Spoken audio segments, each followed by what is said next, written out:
Timer, Koskie. Let's go!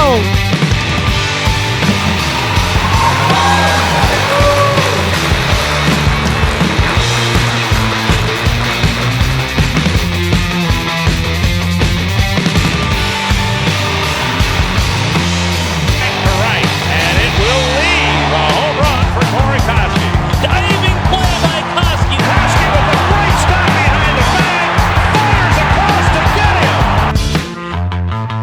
Hello, Corey. Thank you so much for joining my podcast. How are you doing? Good, thanks. How are you? I'm doing very well. And I'm just going to ask you real quick, do you think that there's going to be a baseball season this year? I think there will be. That's awesome. So you made it to the major leagues when there were not a lot of Canadians playing. What was your path? Like what did you do to, what path did you take to go to the major leagues?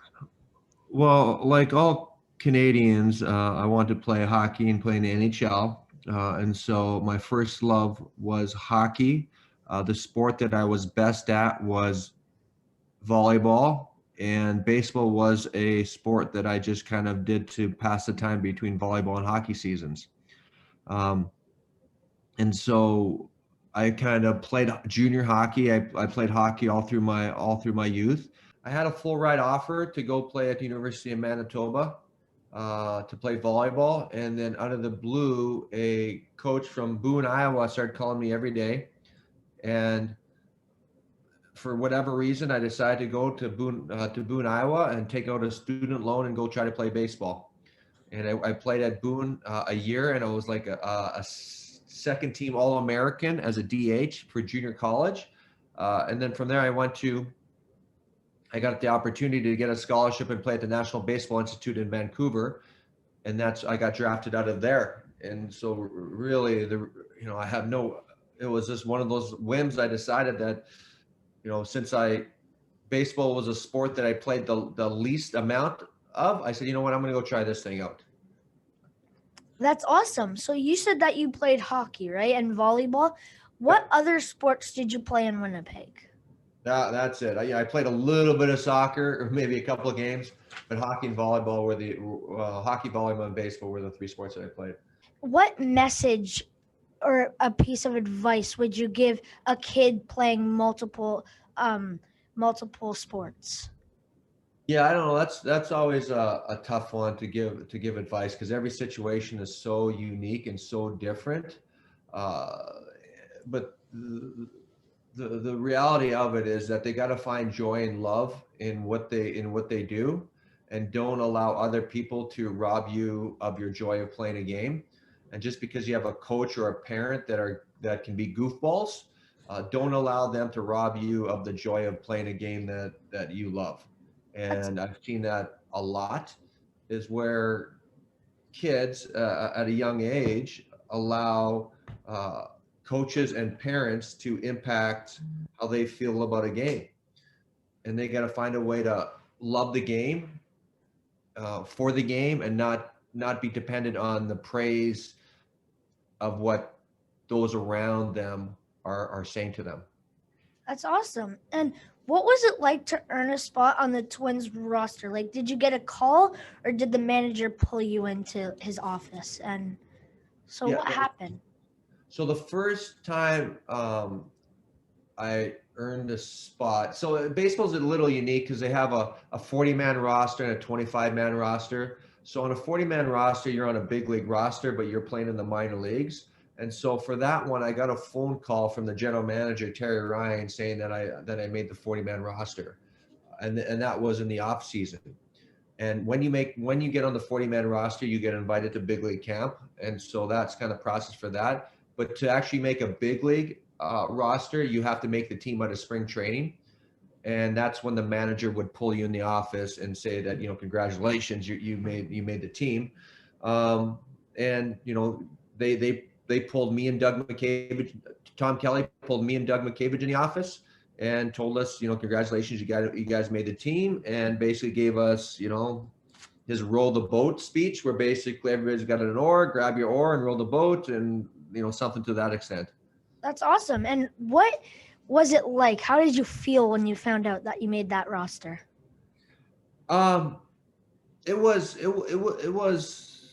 I don't know. I knew I was going to make the team because I was having a really good spring training, and so it was. I'm kind of an even keel guy, so it wasn't. It was. I don't know.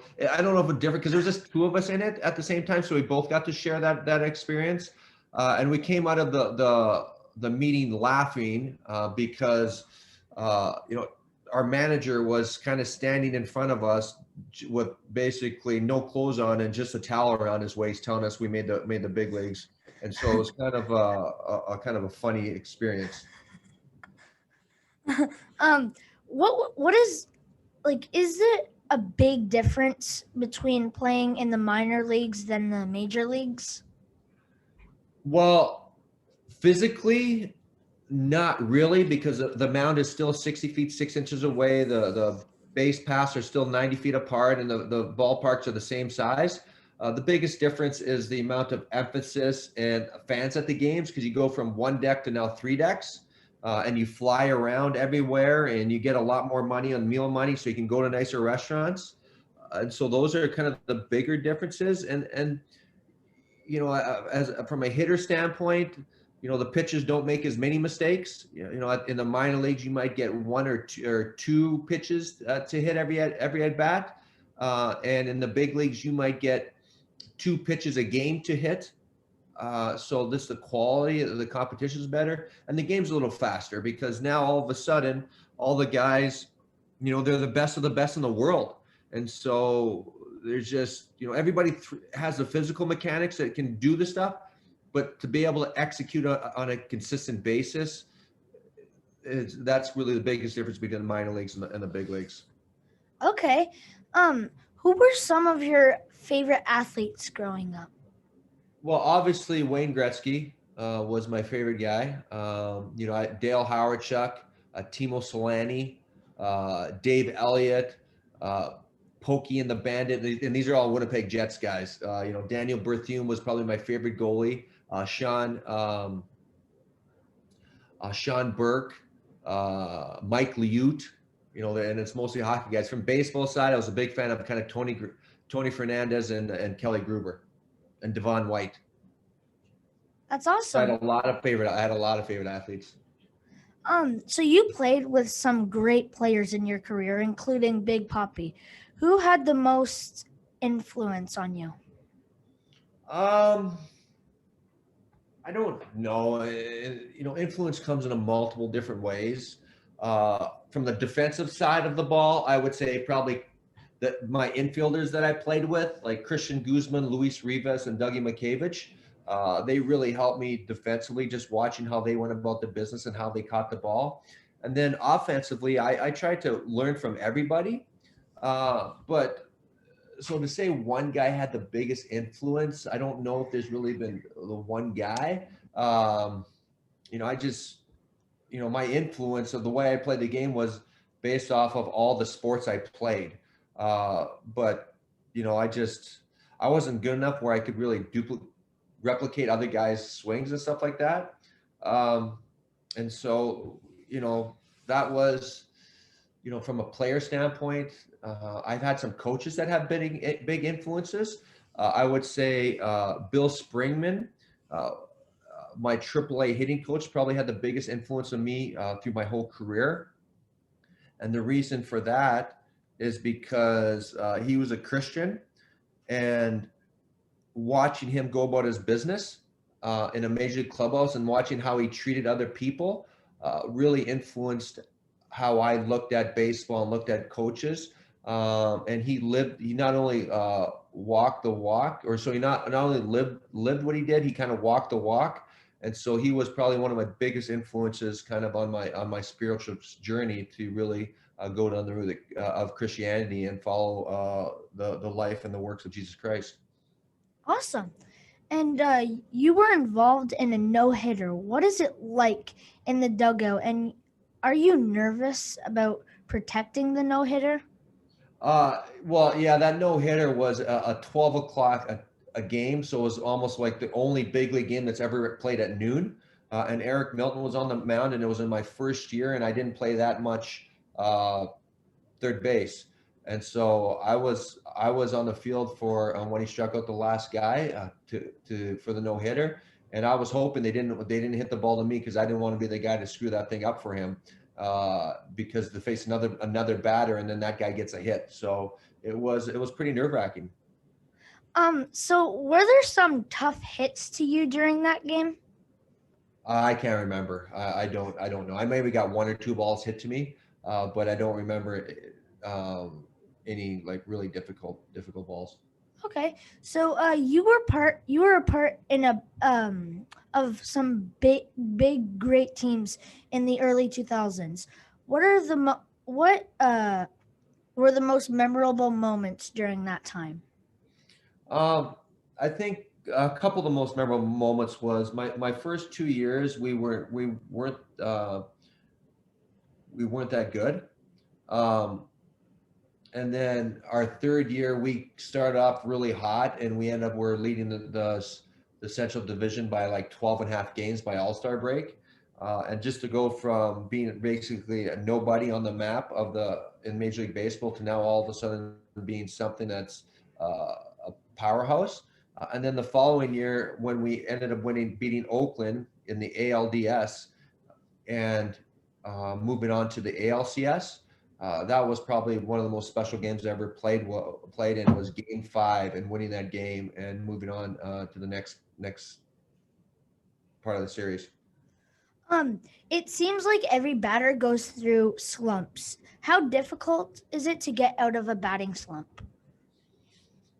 Um, it's easy if you get hits. Um, that's the thing with it can be pretty difficult, and the difficult part about that is learning to control your emotions and not put too much pressure on yourself. And if you continue to put a lot of pressure on yourself, you're continuing going to not get hits. And so it can be a all-consuming struggle to try to get out of a slump. Did you have any superstitions? Yeah, I always ran. I never stepped on the line. Running on and off the field, I always jumped over the line. And Yeah, me too. and yeah, and so I didn't do that. Sorry, the dog's gonna be barking here. It's okay. What kind of dog do you have? Oh, we got three of them. You have 3 dogs? Yeah, so we got two little ones and one big one.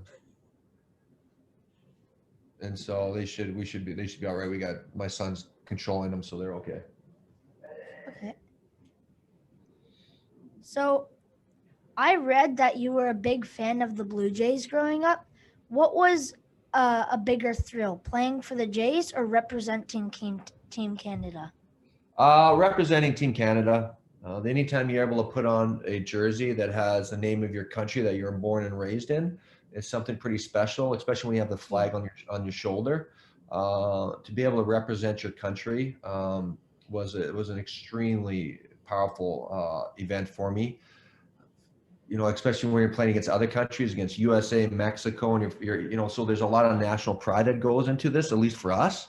And I was really, it was just an immense honor to be able to wear that logo and play baseball for your country. Awesome.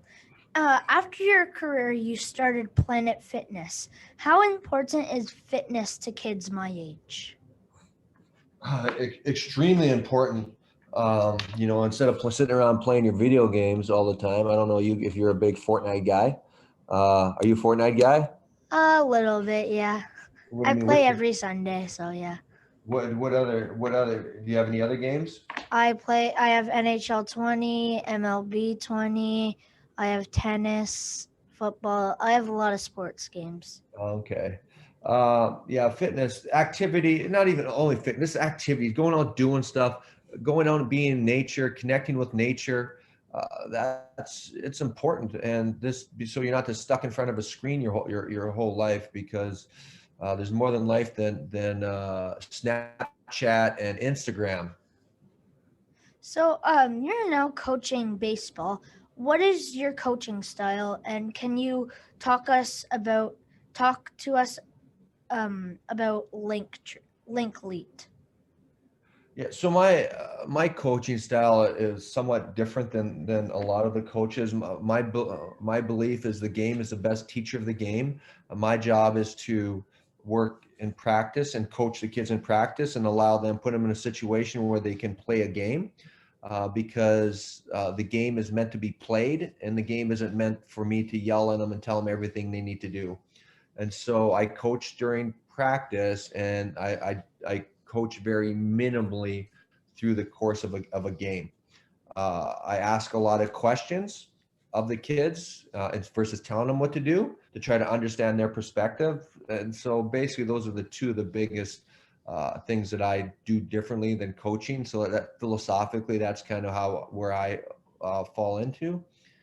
Linklead is this basically a connection of stories and podcasts that talk about athletes and how, the difficulties that they face at different times of their life.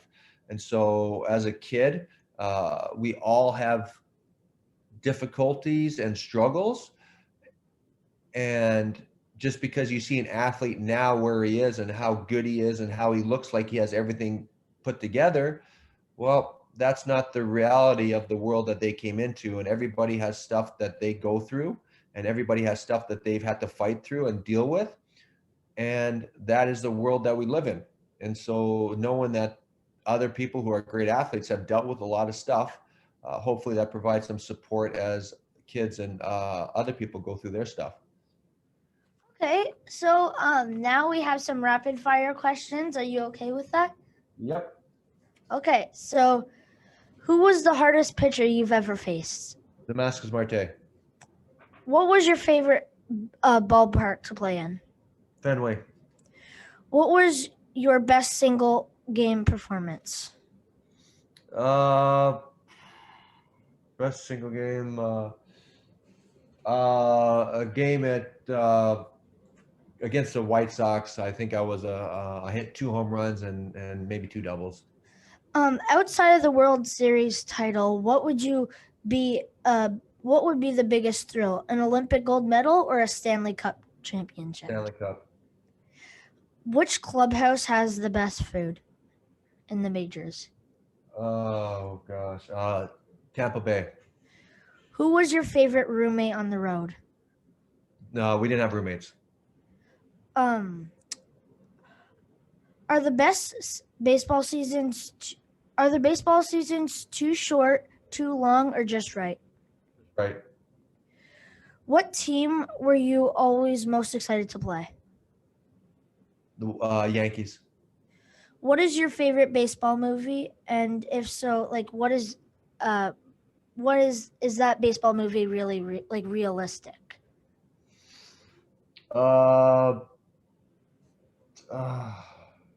Major League.